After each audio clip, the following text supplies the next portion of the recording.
love to hear other horn players how they play with Monk. From Train, Sonny Rollins, Charlie Rouse, of course. Thad Jones, great with Monk. You know, horn players with good senses of humor are good with Monk. You know? But Johnny Griffin. But the thing is, Monk is about the song. So that's the challenge when we play Monk tunes, is not to go into just playing the changes of the tune and playing scales. You're running, it's almost like you're running the chords like you're afraid you're going to forget what the chords are. Don't worry, you're not going to forget the chords. You don't have to run up and down each chord to say, okay, here's you, and here's you, and here's you, and I'm giving you all the same. You know, it's not like that. They're not children. You know, you can ignore some of them. You know what I mean? You can just blow some off and take really good care of other ones. You know, not what you want to do if you have kids, you know. It's not cool. So they're not like that, you know. They're not just like, let me just give everybody the same treatment, you know. So it's about, because the song doesn't create all the chords. The song is a melody that goes underneath the chords. So if you can make your improvisation about the melody as much as it is about the chords, you'll be playing the chords too, because this isn't making the changes. I don't know what it is. It's straight, it's the changes. So I'm not saying you have to play that on your solo, but what about coming from that? What about just the dealing with the sound of the 11th?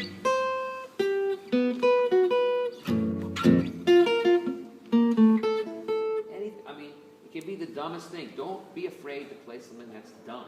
If it's in the interest of, well, I'm really trying to keep myself honest in terms of, am I playing from the song or am I just blowing some shit on chromatic 2/5s, you know? I don't even want to hear the next one because I know what's coming. That's not, you know what I mean? That's teaching yourself to improvise like a computer. And we don't want to be that. You know, get inside the sound of the tone. You know, that's very clear, very obvious. So when you go to play, you don't have to be that obvious.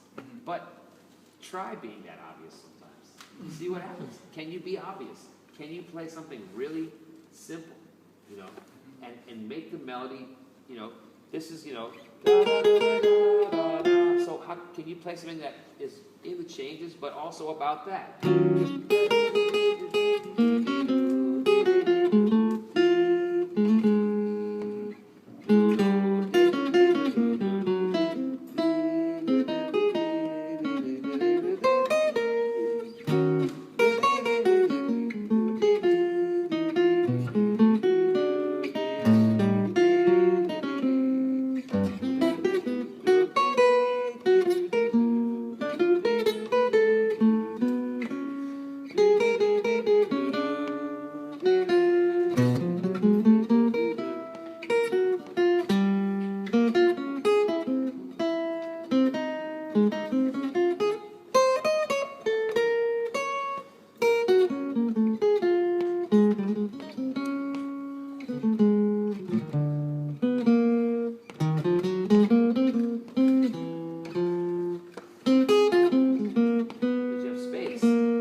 I be about the difference between those two chords. So your idea, I mean,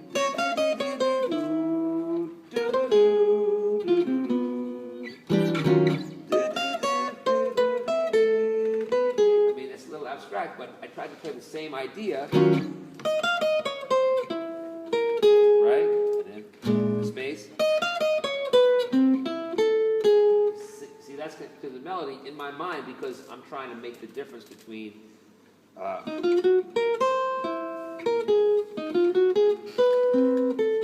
two different ways of approaching that note. So if you do that, even though you're not playing what the melody is, you're playing the idea of what the tune is telling you. That's how those two phrases are connected, you know.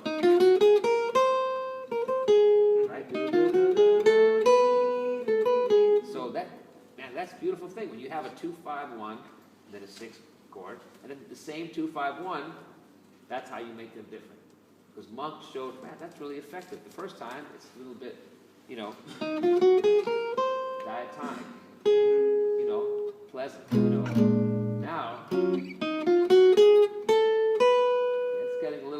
sense because we're using some dissonance. Doesn't sound dissonant to us now, but it's a little bit, oh, that's not the same way of approaching.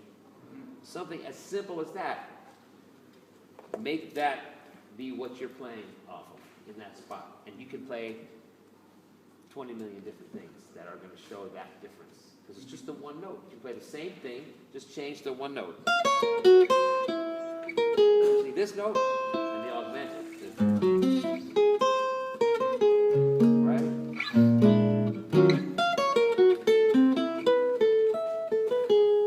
then it's sharp 9 and flat 9. So that's what you're going from. That, and that's playing the song. That's playing the idea of the song. That's what the song is giving us to work from.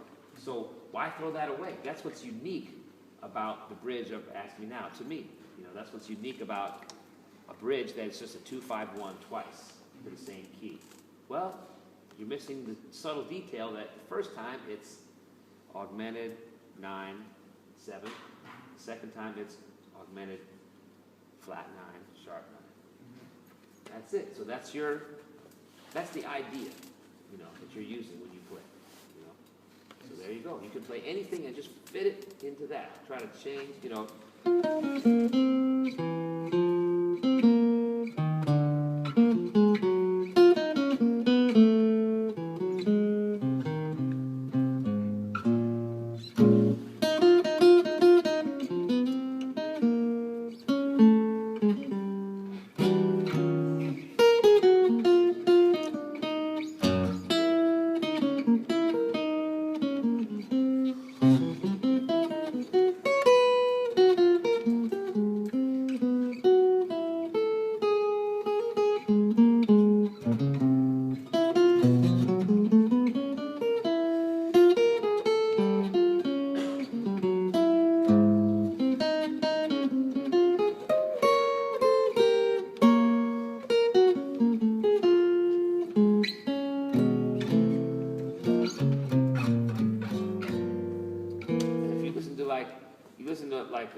Monk is just playing.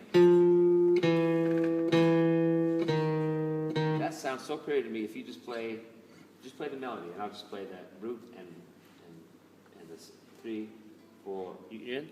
Oh, sorry. 3, 4.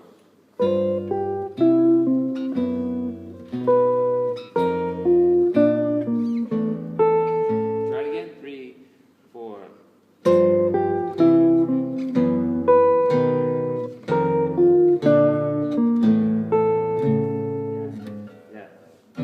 It's just like, yeah, that's all. And then if I add the 7th, if I add the 3rd, okay, 3, 4, it's complete.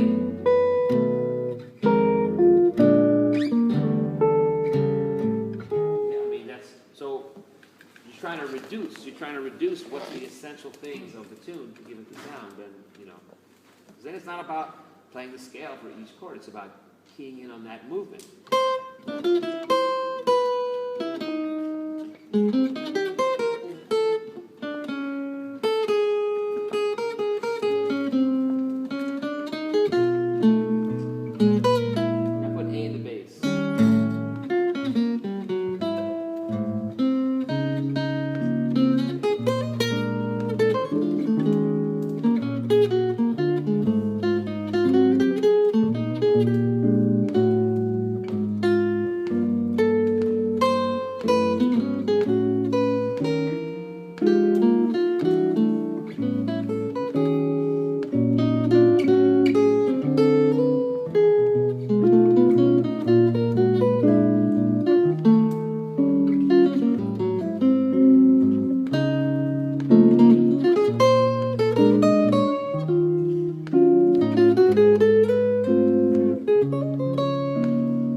Don't sit on that one chord. Okay. You did it, then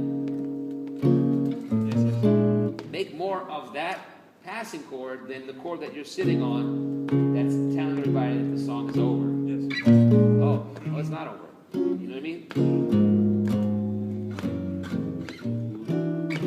Think about how to get to that B flat. Don't sit on the one chord. Think about how to get to